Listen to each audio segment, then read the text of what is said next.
Welcome to the Savvy Dentist podcast with Dr. Jesse Green, the show where great dentistry meets great business. Listen in each week as we bring you an inspiring person who will share their story, ideas and business techniques to help you create a practice and a life you love. And now introducing your host, Dr. Jesse Green. Hello everyone, it's Jesse Green. Welcome back to SavvyDentist.com and to the Savvy Dentist podcast. It is fantastic to have your company for another episode of the show. Now, if you're a dental practice owner and you want to take your practice to the next level, if you want to have a greater income, if you want to have more free time, or if you want to create an asset that's going to drive wealth for you and your family, then come and join us in the Savvy Dentist Facebook group, because in that group, you're going to get some tools, some training, some resources to help you on your journey. No matter what your goals are, no matter what your aspirations are, there's going to be something there for you. So come and join the community. We'd love to see you there. We'd love to welcome you and help you on your journey to whatever it is your version of success is. Now today, I'm dead excited because I'm speaking to Glen Richards. And Glen, as you know, is the founder of Greencross Vets, the founder of Pet Barn. He's been the shark on Shark Tanks. He's also now involved in a company called Healthier, which is really about scaling up and rolling up allied health businesses. And in this conversation today, what Glen talks about is some absolutely brilliant fundamentals of running a dental practice, not just to grow it, but to scale it. So if you've ever wanted to grow a practice that has the potential to scale up, you're going to want to take notes on this one. This is an absolute masterclass in how to grow a business, how to think like a businessman, how to operate like a businessman, how to get the results of a business. And of course, Glen, as we know, is one of Australia's wealthiest people. He's got runs on the board. This is not academic theory. This is lived experience in the trenches that I know you're going to get a ton of value from. So I hope you enjoy this conversation, because I could have talked to Glen all day for the rest of my life. He is just a really fascinating, interesting guy. And on top of that, a really nice guy as well. So I hope you enjoy this episode. Here's Glen Richards. Glen, thanks so much for taking the time to come and join us on the Savvy Dentist podcast all the way from Brisbane, Vegas. How are you this morning? Great, Jesse. Thanks for the invitation to be here. You're an incredibly well-known character around certainly healthcare circles, business circles, being the founder of Greencross, Pet Barn, being involved with Healthier, obviously TV star Shark Tank as well, all of that good gear. Mate, I wanted to talk to you about a bunch of things today, and in preparation for our conversation, I put down a few threads of conversation I'd really like to explore. But of course, I can't start a conversation without really querying or asking about the origins of your backstory, because you're a vet by profession, you went through University of Queensland, graduated in 1988. And I'm just curious to understand about the beginnings of this journey. Where did the idea kind of take hold to develop these businesses? Was it always part of it, or was it just an iterative thing that you kind of suddenly the vision unfolded as time went by? How did that all start? Yeah, I think, Jesse, you'll find in a lot of people's stories a similar one where you look at the roadblocks that you're facing, and I guess as a bit of an innovator and an entrepreneur in the veterinary industry, the big roadblocks were I was practicing in England, and at the time it was 1992, 93, and a report had come out on the veterinary industry, how it was the worst profession of any profession for suicides. Worse than dentistry. Wow. Because the dentists were claiming they had some fairly strong emotional fatigue. So it wasn't something we were proud of at all. And I still remember going, we've got to do something about that as a profession. And I guess rather than trying to make a big show of anything, we just simply got on and decided to work out how better to support frontline vets in their profession. And part of that was also how better to provide a succession plan for older vets. They were the two roadblocks. That vet clinics weren't going for a lot of money. Succession plan was hard. A lot of young vets didn't have the business now or the money to help buy out their older vets. So we had two roadblocks that I looked at in our profession that I thought we needed to deal with. And I sort of going all the way back to my uni days, going out, doing clinical prac work with older vets. Just about every single one of them said to me, it's not too late, get out of veterinary science and go and do medicine. Get out of veterinary science, go and do medicine. And I asked one of my mentors, Professor Trevor Heath at the time, I said, what's going on with this profession? Every middle-aged vet that I'm doing clinical prac work with are suggesting I get out before it's too late. And he said, look, Glenn, in life, you make your own path, and it really reinforced that you make your own decisions and you create your own career. And if you're not overly happy, then you adjust, change, re-educate, find mentors that help support you in certain directions. And that's pretty much the basis of Greencross. I was in England working as a young vet, saw the rise of pets at home and the big pet store model with veterinary clinics that sort of interacted and collaborated, and decided to head back to Australia. Rang a practice in Townsville, Carol and Michael Dunn, and said, look, you're interested in selling your little branch practice? And they said, no, we're actually, hadn't even thought about the branch practice. We're actually going to put our whole practice, the main hospital and the branch practice, on the market. And I said, who knows about that? And they said, no one. So this is a random phone call from me in London back to Townsville. And I just happened to ring thinking I'll buy that little branch practice because hopefully it'll be cheap. And they said, we're going to sell everything, but we haven't put it on the market. So in a 7-minute phone call, we negotiated a price. Wow. And I said, I'll work out where to get the money from, tell no one, and I'll be back in Australia in 3 months' time, and we'll complete and get purchase documents sorted out. And next phone call after Carol and Michael was to my father, and said, Dad, and this is in the middle of Western Queensland on one of those old wind-up phones, but I said, look, I'm in London, this practice is for sale, can you support me? And he said, look, I will think about it, but can you write me a business plan around what you're up to? So a week later, I jumped on the Trans-Siberian Express, wrote a business plan as I travelled all the way across, overlanded from Moscow all the way back to Hong Kong.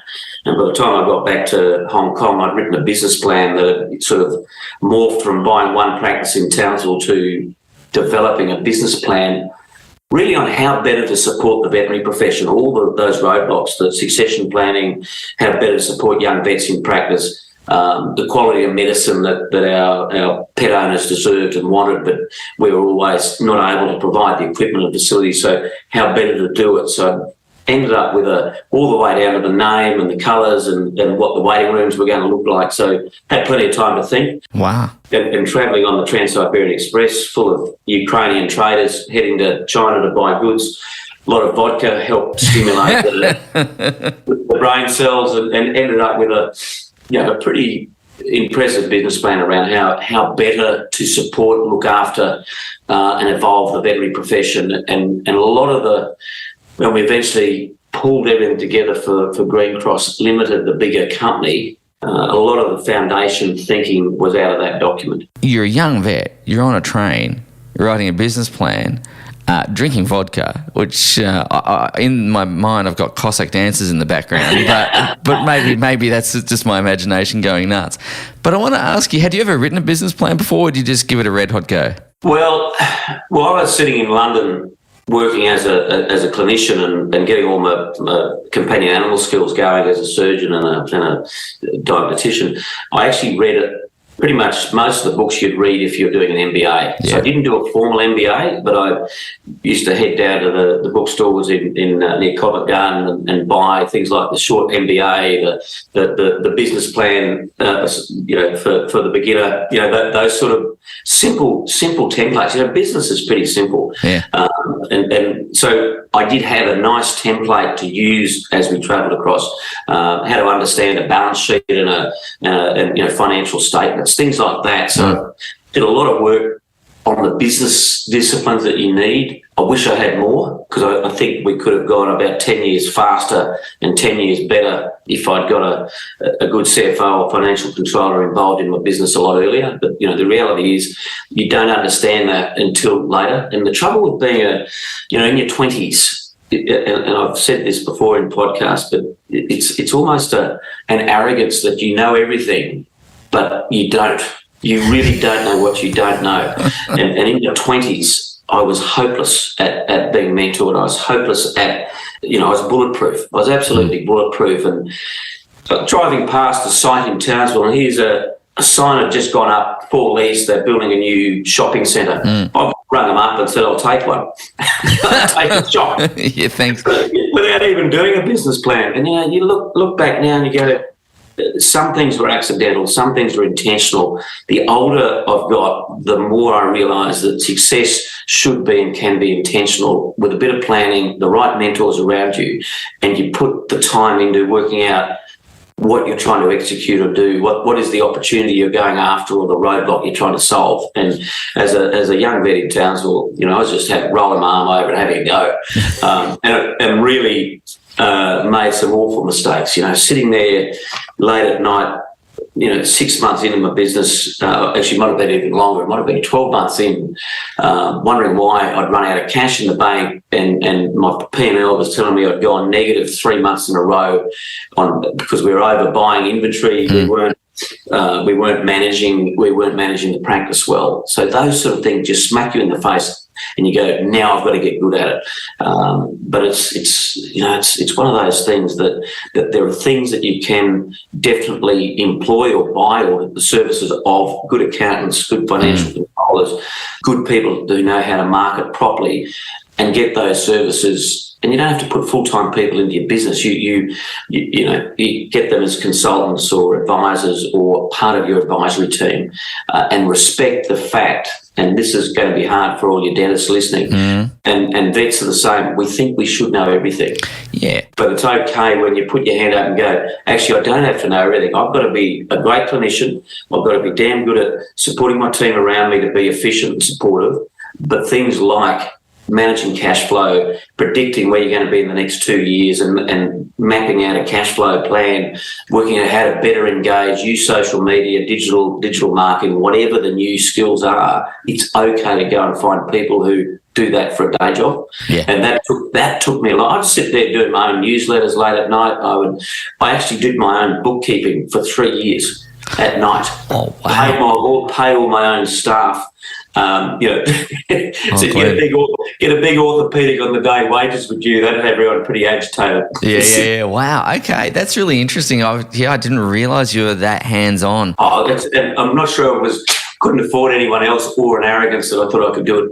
And it wasn't that hard, but I learned later that it's you just got to get good people around you. It's really interesting, isn't it? I think that's a really common trap, isn't it? Because I think as dentists, vets, other professionals as well, we assume that being smart in one area is going to translate to being smart in every area, and that's not necessarily so, right? Correct. So the important message is be smart enough to work out what you're bad at, and then either skill up or just neutralise it. And I'm a big fan of neutralising, going, okay, I'm not a great marketer, or I'm not great at the HR, the warm and fuzzy feedback from the staff. Because a lot of us who are gone through and got into dentistry or vet, we're reasonably smart people, but probably lack some of that emotional intelligence, and that's why you do make sure you've got a good practice manager, or a great receptionist, or a HR person that smacks you over the back of the head every now and again and reminds you of the stuff you need to do, because you know it's important. You just forget about it, or you don't realise that, and that's why assembling a team or having, it's a bit like our life partners. Our life partners are usually nothing like who we are, for a reason. There's no way I'd want to marry someone like myself. I'm just, 100,000,000% agreement on that one. My wife and I are diametrically opposed on so many things, and it's good for us both. I wanted to ask you about those early days, the first handful of practices, because there's a lot of people listening to this podcast who are really interested in the business of dentistry. Many of them want to have multiple practices, or at least have a proper business that doesn't require them to be so hands-on. So they want to have some leverage in there. So I wanted to ask you about those first few practices, that kind of early days. Firstly, were you growing through acquisition or greenfield in those early days? And secondly, what sort of teething problems did you encounter? What were those initial things that you needed to solve, those challenges, those early ones? So I went from one main hospital and a little branch practice. We grew that to 5 practices in Townsville and a pet store, all by greenfield. Yep. And quite simply, not enough planning, I did the high end. Yes, there's lots of pet owners. I got the council data on dog registration, so I knew the market, mapped who the competitors are or were. Definitely scouted the real estate side, so it's all the fun stuff, but really didn't sit down and map out good cash flow. How long are you cash burning until you break even? Understanding, finding great vets to go in there to leverage everything and get them to be great clinicians, but also really good at engaging in the local community. So some of that basic stuff took a while to work out, but probably the number one thing I did badly was cash flow management. Just open her up, do the fun stuff, a bit like renovating a house. It's all fun, make it pretty, set it up, build it and they will come. But a really meticulous business plan and marketing plan on and mapping exactly when you're going to break even and then how it should look. Trying to guess or through your experience develop that. And I guess I have a view that once you're at about 3 clinics, you're needing to start putting sophisticated people in, or the number of personnel. Once you can't interact daily with everybody around you, then you've got to put the next layer of supporting practice manager, HR manager, part-time marketing, part-time HR, those things. You've got to quietly grow the things that are going to help support your team and keep the culture right. And once you aren't interacting in a practice, once you're putting satellites out, you then start needing to put some sophistication in how you're thinking about your business. And the trap is a lot of us are, you have an entrepreneurial seizure. You sort of go, yes, let's do it. You then still have to do that planning piece that makes sure that it's done well. And, end up with 60 staff in Townsville with a business manager, a financial controller, and myself. And I was working 2 days to 3 days clinical and 2 to 3 days as, I guess, the general manager. And that's when it was working well. Yeah. When I was pulled back from clinical, and I would make sure when I walked into the practice as a clinician, I was focused for my patients and my clients as a clinician. And then I'd have my non-clinical days, my general management, thinking about strategy, marketing, discussions with the financial controller about mapping out our cash flows and when we could have a strong enough balance sheet to go again. Things like that. So a lot more discipline came in after I'd bumped into some pretty tight times with cash. I sat there for a while, maxing out the credit cards, not paying my BAS, and having the tax department annoying the hell out of me for about a year to pay up. You realise when you're right on the edge, you start getting better at a lot of things. Yeah, I think it's going to sharpen your focus, isn't it? When you've got the tax office ringing saying, cough up, fella, it does kind of sharpen one's focus. I wanted to ask you about that growth strategy. Obviously, you've just shared that there's some preparation, some planning. There's looking at cash burn, cash flow cycles, checking your balance sheet to make sure you're not too overburdened with debt and the like. What I wanted to ask you then is you've now got, let's call it half a dozen or so practices in that Townsville area. You've got your team structure, you've got some part-time marketers, you've got some part-time financial support, CFOs and the like. There's obviously steps and stages from going from that to a publicly listed company, and then obviously we'll talk about Pet Barn and others in a moment. I wanted to ask you, where was that inflection point, or where was that tipping point and you thought, we're kind of at this stage of we either have to continue to grow or we either just stay put? What was that point for you? The number one thing we do as business owners is find and finding great clinicians and growing and attracting really good people into Townsville, and regional cities are damn hard to find when you don't have at the time you didn't have a vet school in Townsville.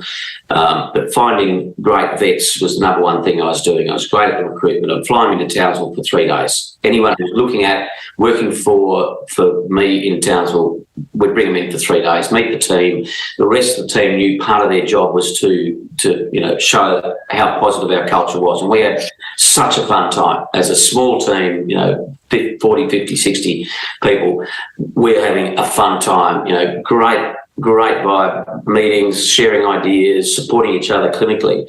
And then Innisfail got hit, I'm trying to think of the year, it must have been 2004, 2005 perhaps, got hit by a cyclone, knocked out Innisfail, pretty much shut the town down. Cyclone Yasi. Oh, I remember Yasi. Yeah. Yeah, Cyclone Yasi. And I thought to myself at the time that if that had hit Townsville, we wouldn't have had a business for quite some time. You all got business interruption insurance, but at the same time, it would have shut us down for quite a chunky period of time. And I thought, who was going to come along and buy my veterinary practices in Townsville from me? And I worked out there was no one in Australia at that time that had the financial capability or the emotional intelligence of understanding professional people to do it. So we decided to form a co-op with some guys in Brisbane, and we started doing some back-end services. And then about 2006, a couple of guys turned up and they were trying to do a roll-up in the veterinary space. And the key to me was I will support these guys and help them do it, or become a key player in it, on the basis that, I can't see anyone else growing up to buy practices in Townsville. So that was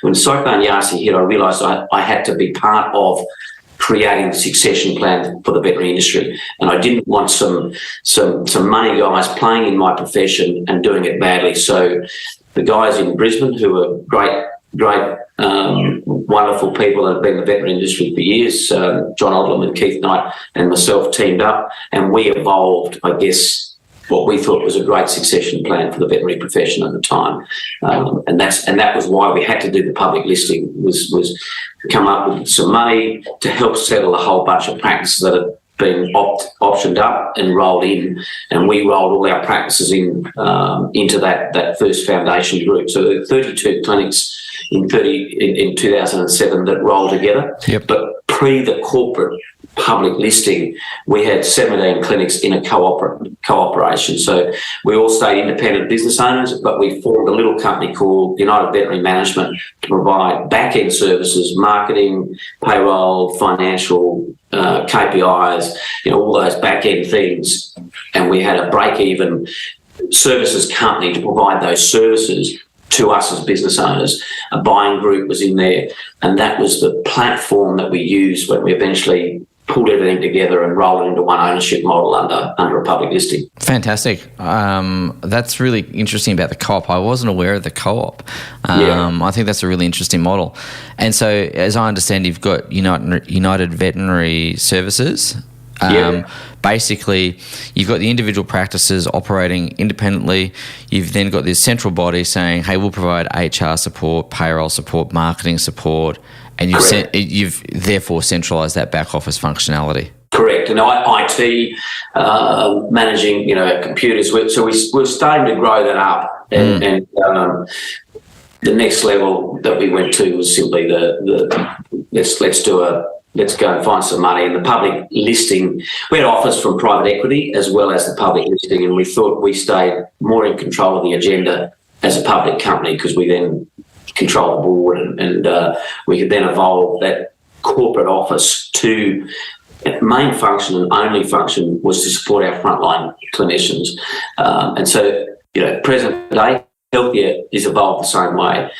Healthier is only relevant, the corporate team are only relevant if the frontline clinicians are getting what they need, the support they need to be the best they can be as clinicians. And so that's the model we play with at Healthier now.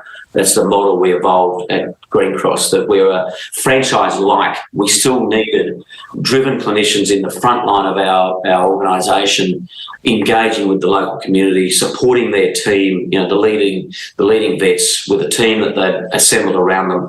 So that was our model. It was franchise-like, but we're buying out the older vets and then working out how to bring the younger vets through in the model. Yeah, that model's certainly getting some traction in dentistry at the moment as well. So traditionally the roll-ups have been complete acquisitions and so on, and now it's fractional acquisition with back-end support. Yeah, and Jesse, that's the iteration is it's got to be for the right reasons, right people, and the right time. And I'm firmly of the belief that what dentists do really well is do dentistry. What vets do really well is do veterinary science. And there's occasionally a vet or a dentist or a physio or a podiatrist that also love business. And they work, and if they've worked as a clinician, they deeply understand what the patient or the customer needs. They understand how to run a really successful practice in a community, all of the hooks that you need to engage with your local community. And then you work out what's really needed in the frontline clinic, what can we do in the back end and get leverage and scale to support. And so that little piece around going from 5 clinics, 10 clinics gets hard because your corporate team is more expensive than it should be. So you really got to do almost a transformational step, which is what we did in Greencross when we went from 17 clinics with a sort of a back-end service that was breaking even. We put together 30, and that was needed at the time. In Healthier, we did something similar. We had My Foot Doctor. We then merged with Balanced Podiatry, Glenn and Dean, and we were in conversation with Tony Ganter and Lisa Roach on how to approach physiotherapy with all sports. And we decided to get scale straight away and at least break even in the back end. We put all those clinics together in a combination. And we end up with about 100-odd clinics when we did our listing, but it was needed because when you start pulling these practices together, and a lot of times this is done by people with financial engineering as the main reason they're doing it, rather than Glen Richards or Jesse Green going, we need to do it better. We need better support. And when it's clinician and founders driving the agenda, you get the right emphasis for the right reasons. When it's the financial engineers, the equity players, it goes to custard, which is why you see some failures in the vet industry, why you see some failures in dentistry, why you see some failures in accounting. Wrong reason, wrong people trying to be smartasses and come and play in your profession. It's got to be a combination of people who understand how to get funding, how to financially manage well, teamed up with good clinicians that deeply understand how to run a really successful practice. And that's when you get magic. And the success of Greencross, because it was a bunch of veterinary founders that were the drivers. We then employed and put into our team some really good operational people. Wes Coop was my CFO, Terry King, Chief Operations. We started building out a team that knew how to do those disciplines well, and we still were the front face of supporting our vets, and Healthy has gone the same way. Some great founders that sit in the boardroom and still are operational in the leadership team, supported by and part of the team, people who know how to run business. So Wes and Chris and all those guys in the Healthy leadership team are really damn good at their disciplines, and quite simply, that's the magic. When you respect and put a team together, and no one's egos, gets in the way of the agenda. That's something I wanted to ask you about, is bringing together all of these individuals. You've got obviously got your back end people, you've got your finance guys, marketing guys and girls, the whole shebang. And then you're bringing all these individual clinicians into the tent as well. I wanted to ask you about going from that fun culture where you had up in Townsville, kind of like almost like a band of pirates, right? Yahoo, we're gonna have a good time, and then you've got to get the discipline, the organisational discipline of becoming a Navy. And so I wanted to ask you about that transition of bringing those people together. Obviously, you're going to choose your people well. You're going to outline the vision. You're probably going to have conversations about expectations and the like. But I wanted to ask you about that melding together, that initial melding together. What was that like? Look, I think fundamentally as clinicians, we respect logic and argument. Yeah. And science and data points. And that's where we led from. Great education platforms, making sure education was our most competitive weapon, but also underwrote our culture. So with Greencross Days and even Healthier now, I've just come back from the Healthier conference on the weekend, 1,000 clinicians across all our disciplines in allied health. The vibe was amazing with, I think, a world-class education platform. Those learnings came out of Greencross Days, where we bring people together, you share and network and swap ideas and war stories, and it adds to who we are. But it's got to be led by best practice, world-class education platforms, and people then see a reason to come together. And so when we were trying to get discipline in Greencross, it was about the key performance indicators. So we monitored the data points, we managed on data points, we'd go in and coach on those data points where, say to a clinician, I'm looking at we have 51 KPIs, 10 main ones, but 50 KPIs. So a fellow called Keith Knight and myself, I guess, a little bit OCD around our KPIs, but we monitored lots of stuff that could tell us where clinics were winning or losing against other clinics in our network, and that's what we managed on.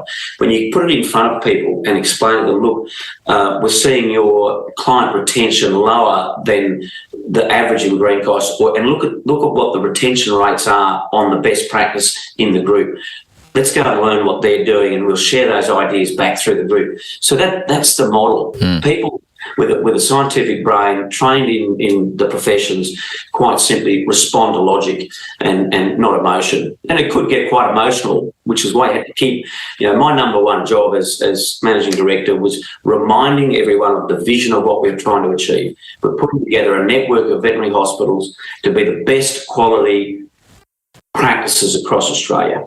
And we're all part of that. We had a clinician and a practice manager in each location that we then supported, and they then set the pace in each of their clinics for morale, for quality of medicine and surgery, for managing the costs, as well as managing the culture. So it's a bit how do you eat an elephant one step at a time. So we still do that with Healthier.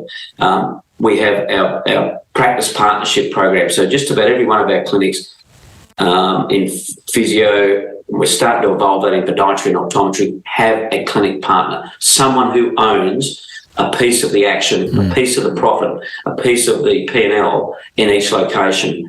And our regional partners, their job is simply to coach best practice on the business front. And then we have great people like Kerry Evans, our professor who runs our education platform.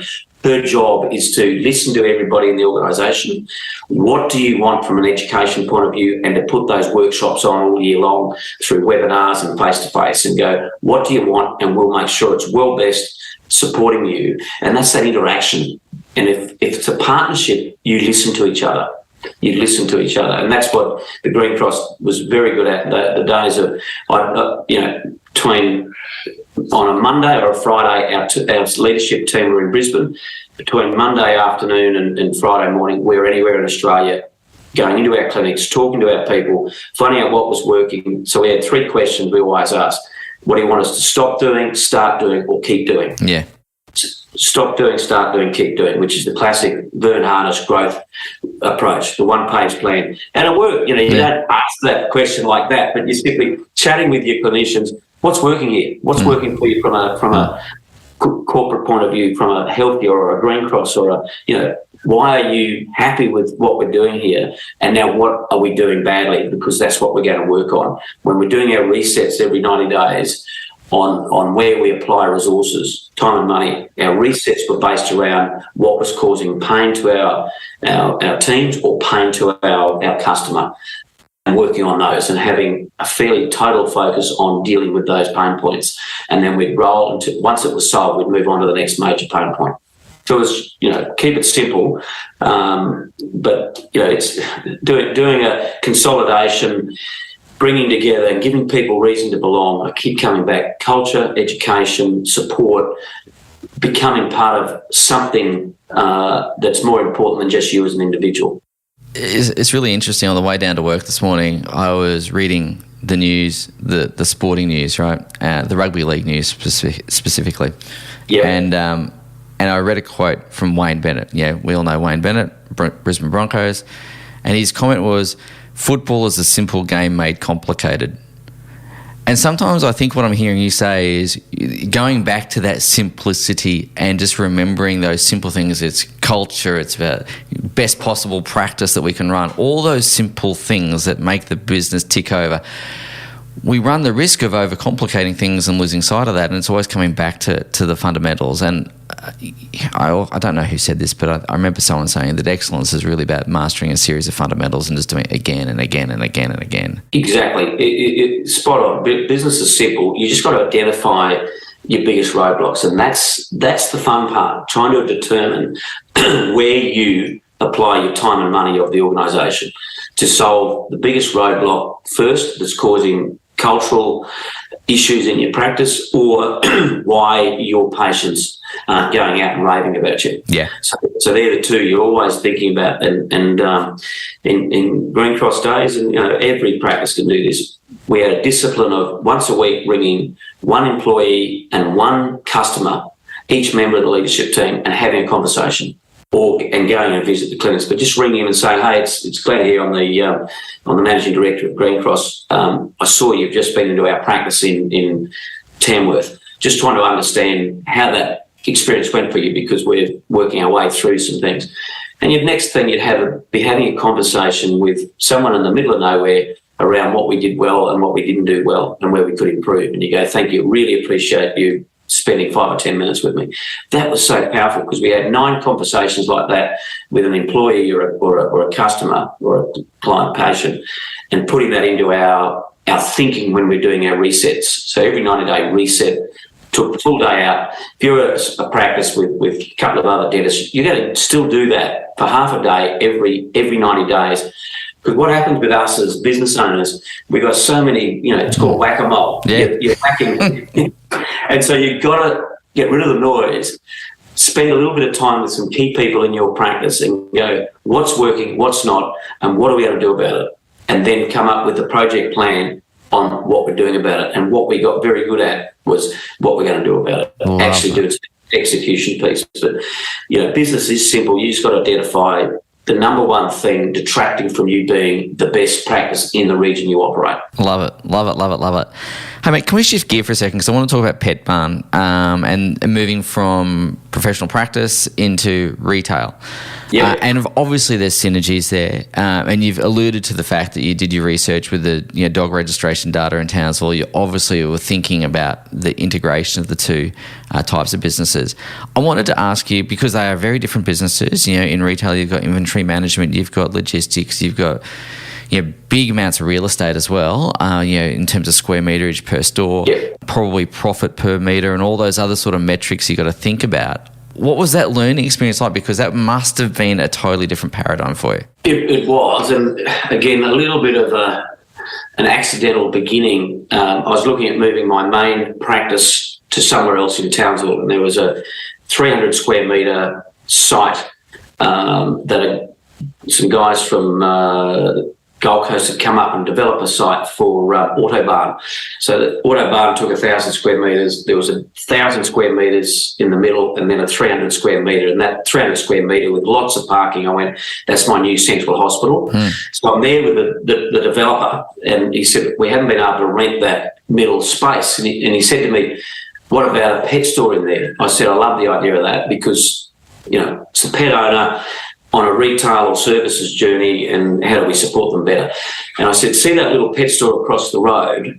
He said, yes. I said, they're good clients of mine. I'm just going to go across and have a quick chat with them. I'll be back in 5 minutes. So I wandered across the road to this little pet store and said to the owners, who were clients of mine, they had some beautiful dogs, and I said, look, just looking at that site across the road for a pet store, it's 1,000 square metres. Are you interested in doing something with us? And they said, we'd love to. We've just come back from America. We did a lap of Petco and love what, that big retail, big box approach to pet stores. And so I walked back across the road, said to the guy, we're in, the guys are keen. And so the original Pet HQ founders, they were good retailers. They understood it. They weren't great retailers. They were good retailers. So we opened a store, and the day we opened, I had a couple of retail friends up from Sydney for the opening, and we gridlocked Townsville on the day we opened Pet HQ. Oh, wow. That evolved pretty quickly to where Paul and Jeff thought we should get into pet retail on the basis of how quickly Pet HQ grew and became successful. Amazing. We did $50,000 way back in 2007 like 2005 on the day we opened. So massive opening, big lot. But Paul then spent a long time investigating pet stores, and next thing he's turned up and said, we're putting a foundation group to buy 5 pet stores in Sydney. They're called Pet Barn, and we assemble a little group of 5 of us as the foundation investment team.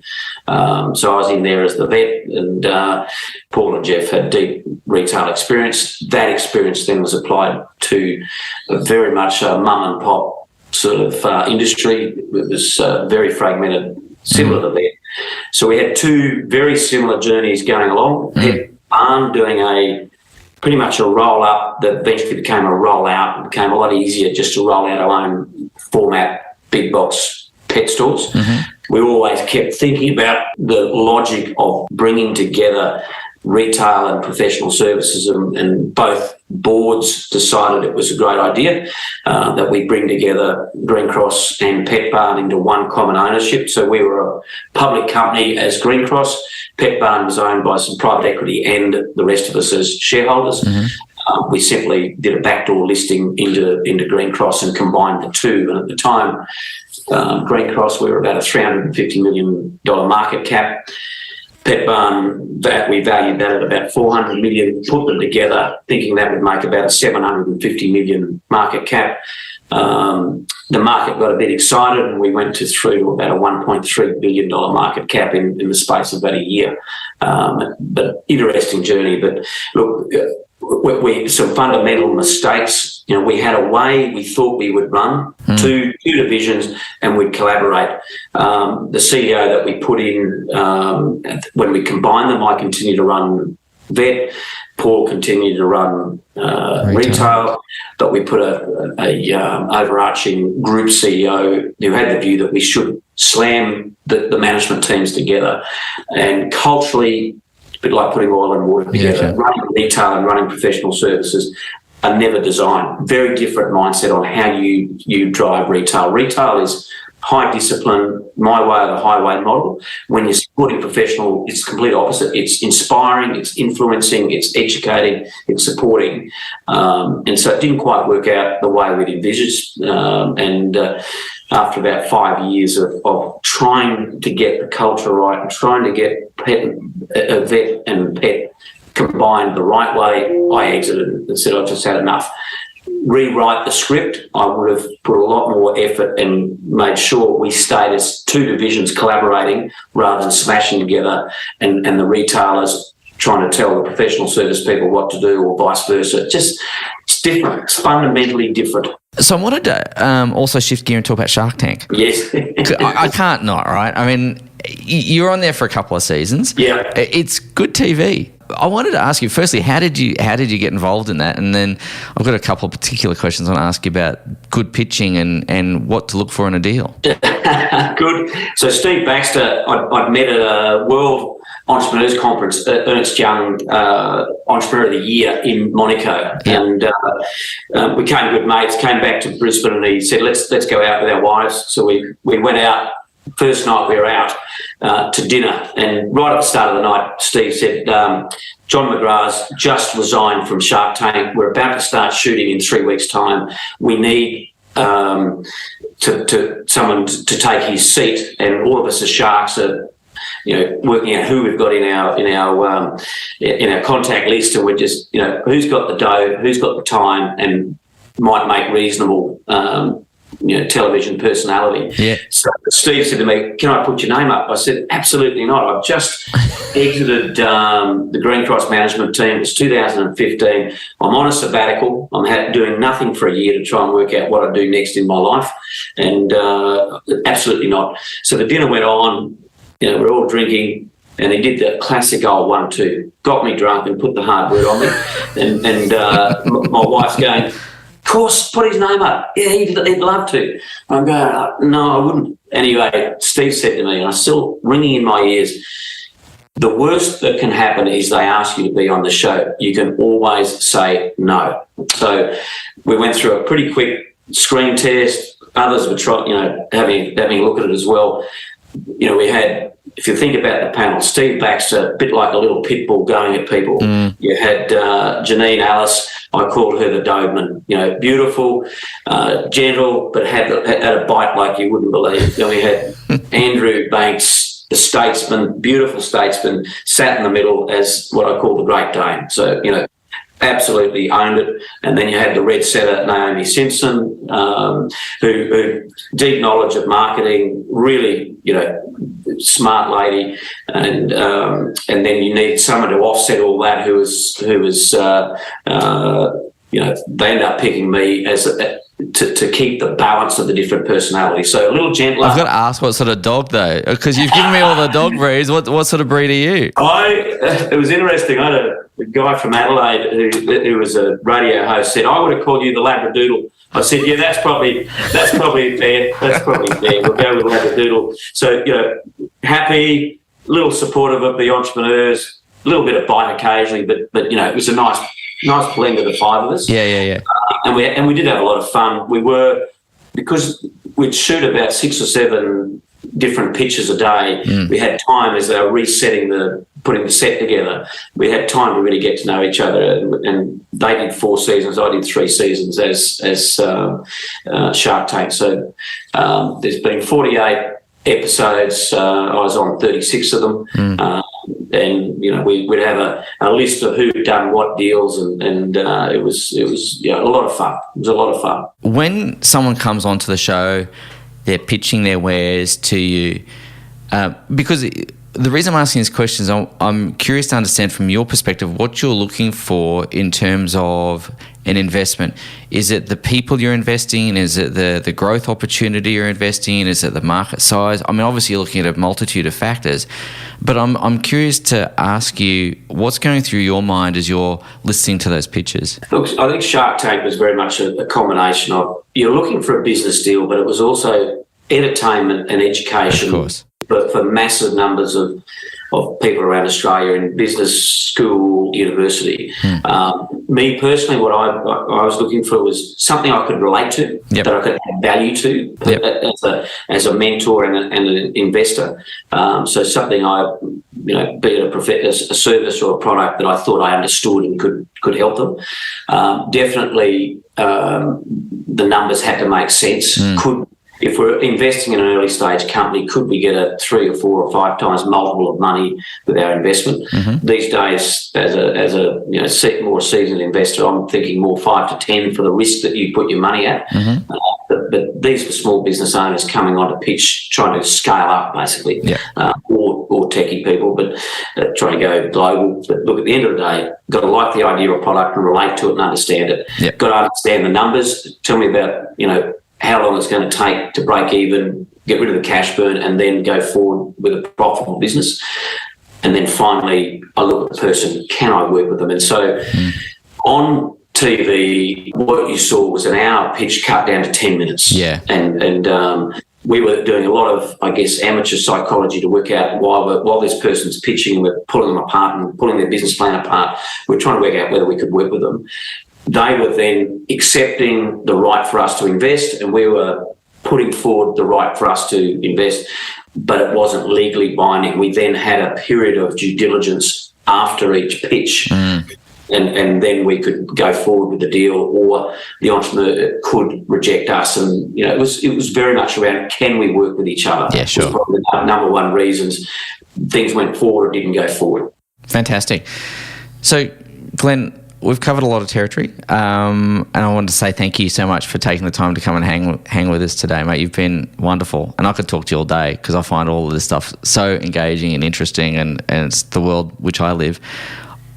If you were going to give dentists any particular advice, if we had going back up to Townsville, we've got the billboards on the side of the road, we've got Glenn's business tips, plastered down the highway, or Glenn's wisdom, what sort of things would you just be encouraging dentists to be thinking about as they grow their practice, grow their business, particularly for those that do want to transition from being hands-on 5 days a week to operating a business that does give them that leverage?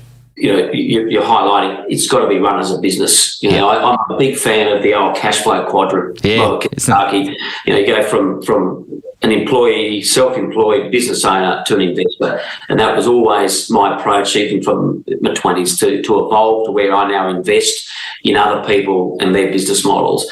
And as a dentist, you're on the tools, you're self-employed. If you're not working, you're not earning. And so to try and scale it up to where your brand of dentistry, your business model that you bring to your community is scalable, where other dentists want to operate in it, and you take a certain margin for the risk that you take as a business owner.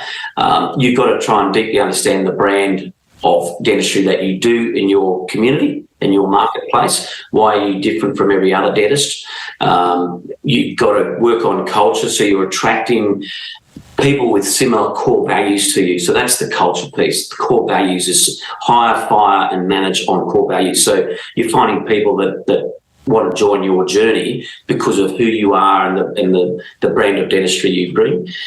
You definitely need mentors around you, and you need what I call a menagerie of mentors. You can't know everything. So therefore, so many out there in the business community, be it in the dentistry community or the general business community, will sit down for a coffee with you, will interact with you if you simply reach out. And that's the number one thing. Took me a long time to get my ego out of the way, to show my vulnerability that it's okay to ask for help. It's okay to sit down and say, hey, Jesse, having trouble with a HR issue, can you just give me your thought bubbles or your experience on this and that? That helps someone else's journey. I do that all the time now. Help other young entrepreneurs de-risk their journey by just giving some thought bubbles. So mentors, brand, and what you're doing in the marketplace, and work on culture. Attract really good people and work out how to support them, help them. And as I said right at the start, business is pretty simple. You just got to know the things you're going to spend your time on. So working out, there's only two resources you have, time and money. Where do you apply them in your practice to get the biggest bang for your buck?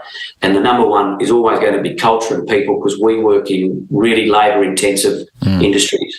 People are the number one most important part of becoming a business owner. Otherwise, you're just going to stay self-employed. Yeah. Mate, thank you. And just before we wrap up, I have to tell you that Robert Kiyosaki book is a book that there's not many books that I can honestly say that have changed my life and changed my thinking. That's one of them. And I thought it was a crackingly good book. Absolutely. And I did see him live years ago when he did a lot of tours of Australia. But it is classic. And just to highlight it again, you're an employee, self-employed, you become a business owner with systems, procedures, culture, and an extended family of team members.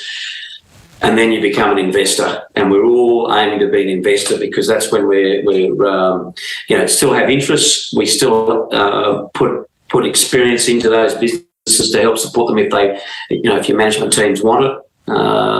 But it's you lead a satisfying life when you help support others. Yeah, fantastic. Glen Richards, thank you so much, mate. You've been wonderful. I'm really grateful. Looking forward to seeing all your adventures coming down the path, what's happening with Healthier, and the next chapters that will surely be written as well. So once again, mate, appreciate your time. You're a good man. Thanks, Jesse. Really enjoyed the chat. Thank you.